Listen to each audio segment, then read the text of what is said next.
Hi guys, it's LynVanieuy and I'm back with another story time. So I just got home from work and I'm wearing my scrubs, if you couldn't tell. And I thought, what better day than to do a story time about interesting and funny and weird things that have happened with patients. So if you guys didn't already know, I'm a medical office assistant, which is basically just a fancy way of saying that I'm a secretary that works in a medical office. So I deal with patients on the daily and I love my job. But sometimes it gets very weird, very fast. So I'm going to tell you about some of my funniest patient interactions. So the first story, I actually used to have a voice memo, like a recording of this voicemail that this guy left on our answering machine, and this was at my old job. And I don't have it anymore. I wish I could play it for you because it was so funny. And this was probably about a couple of days before I actually started working there, but one of my best friends worked at the clinic, so she's the one who actually got me my job at that particular place, and she had saved this voicemail for me to listen to because it was so funny. So it was this little British old man, and he called the clinic, and I guess he had called and called and called and wasn't getting through to anybody, so he left this voicemail and he said, "Hi, it's blah blah blah. I'm just calling because I don't think you girls ever sit at your desk. I've been trying to get a hold of you and nobody's there. I don't think anyone's ever sitting at their desk. When I see Dr. blah blah blah at hospital tomorrow, I will get him to give you girls a reprimand." And it was like the funniest thing ever, and our boss never said anything, like the doctor that we worked for never said anything about it. I mean, the doctor we worked for was so chill and just like so relaxed. He was basically like, he was in his 40s, but he acted like a 20-year-old, so, and he was super hot too.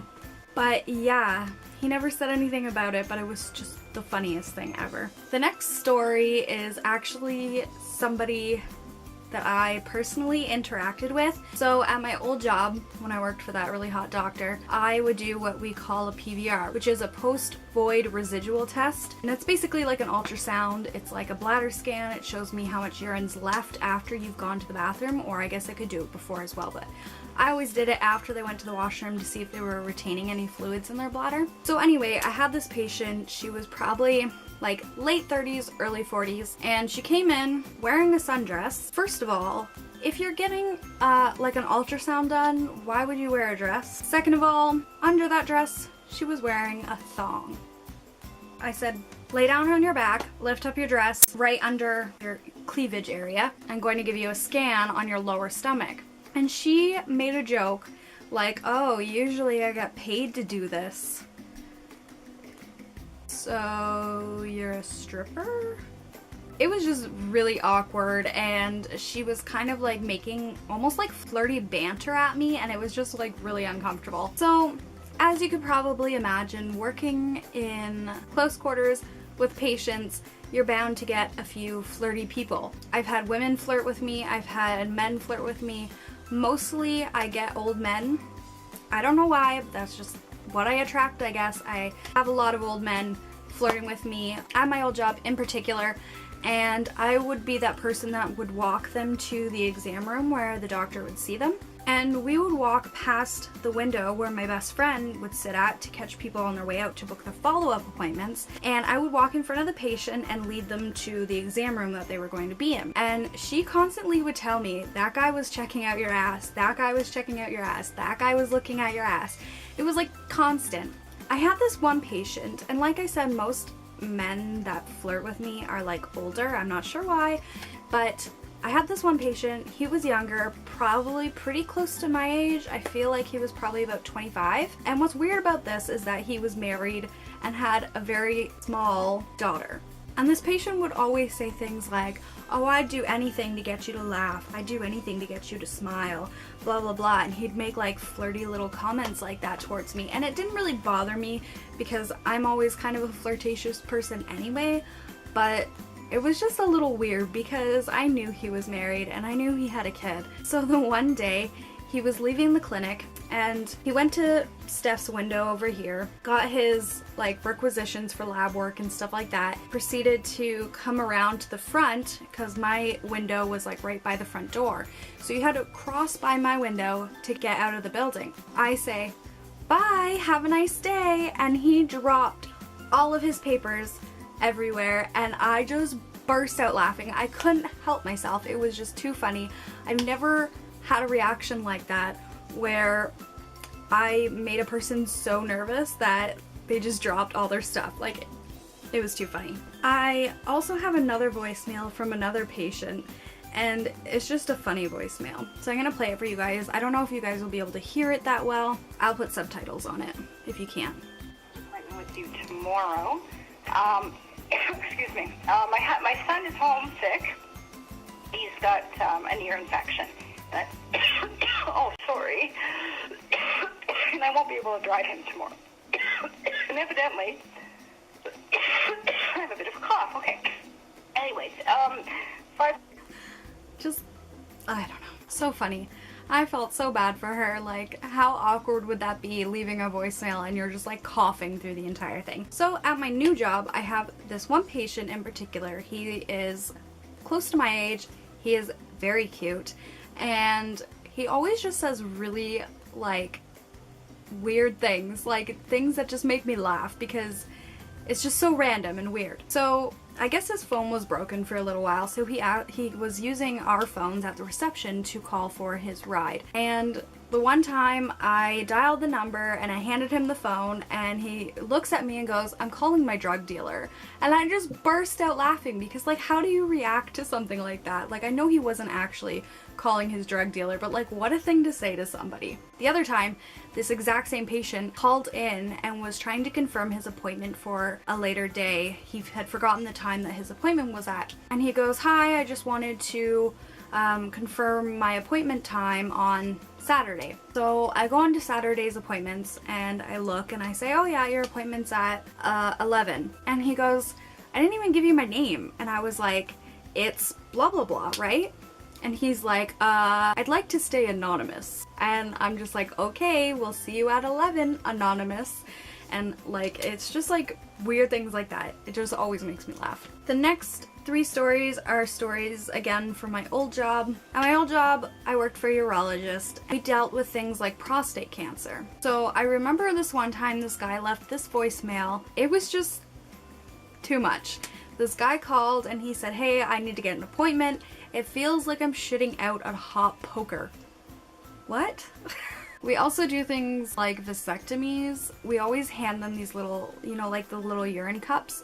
We gave them to patients who are about to get vasectomies because after they get the vasectomy done, they have to ejaculate into these little sample cups and take them to the lab to be tested to see if they still have sperm in their semen, see if the vasectomy was successful or not. So I remember this one time, we had this patient who came for the consultation to get the vasectomy.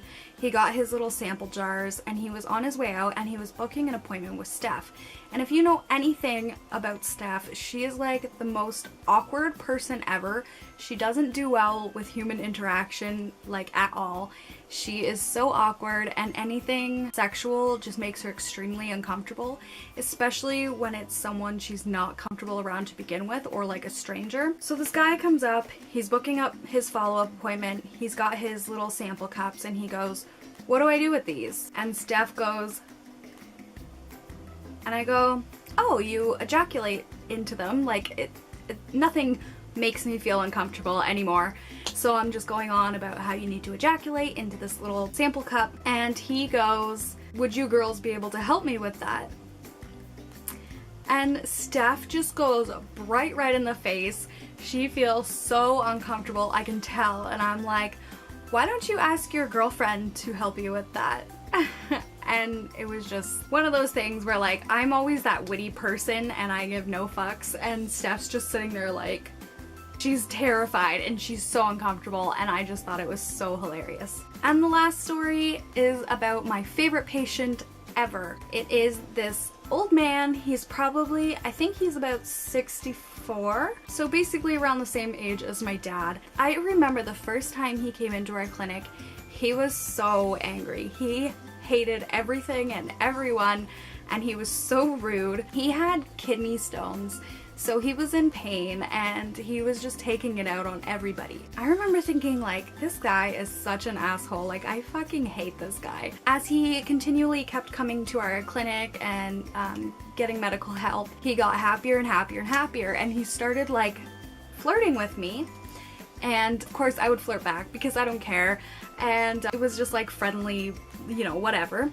And he started bringing me coffee, he started bringing me chocolate, like just all this crazy stuff. And I mean, he wouldn't just bring it for me, he would also bring it for Steph as well. So it wasn't like weird or anything. We had a lot of patients that would always just bring us chocolate or bring us cookies or bring us gift cards, things like that. I mean, it got funnier and funnier as it progressed, because eventually he didn't need to come to the clinic anymore, and he would still call the clinic, and half the time Steph would answer, and she'd be like, oh hey, blah blah blah, and he'd be like, is Lynn working today? Because I didn't work every day at this clinic. So if I wasn't working, he wouldn't come, and if I was working, he would come and he would bring coffee and peach juice and chocolate, or you know, like whatever. And it was just the cutest thing. I miss seeing this patient so much now that I've got my other job, and he was just so sweet. I loved him so much. He would always ask, how are you, when's the wedding, when I was engaged, and how's your husband, blah blah blah. And he actually suckered me into a kiss one time, not on the mouth, but I was outside smoking one day, and he was on one of his trips to come bring me and Steph coffee and peach juice, because Steph doesn't drink coffee. So he pulls up in his truck, and I'm standing outside smoking, and he's got his window rolled down. So he goes, hey Lynn, come here, come here. I have a secret to tell you. So I go up to his window, and he goes, no, come closer, come closer. So I'm like leaning into his truck, which like when you're like thinking about it was probably not a good idea, but I knew this guy, like he was so nice to me all the time, and like I just loved this guy, right? So I'm like leaning into his truck, and he's like, no, like come closer, come closer. So I'm like leaning, like my whole head, like the top half of my body is in his truck, and he just grabs my face and he kisses my cheek, and I'm like, oh my god, you cheeky bugger. It was just the funniest thing ever, and I miss that patient so much. He was so sweet. But yeah, that's it for my story time video today. Hope you guys enjoyed. If you want me to do a second version of this, I will gladly do it, because I mean, there are always crazy stories. Where this one came from, I'm still in the industry, and I'm still dealing with patients on a daily. These are just a few of the ones I could think of off of the top of my head. So if you guys would like to see another one, hit that thumbs up button so I know to make another one. Don't forget, you guys can follow me on all my social media pages. I will post them down in the description box below for you guys to check out. If you're not already and you'd like to, hit subscribe and be my friend. And until next Sunday, keep shining. Bye guys.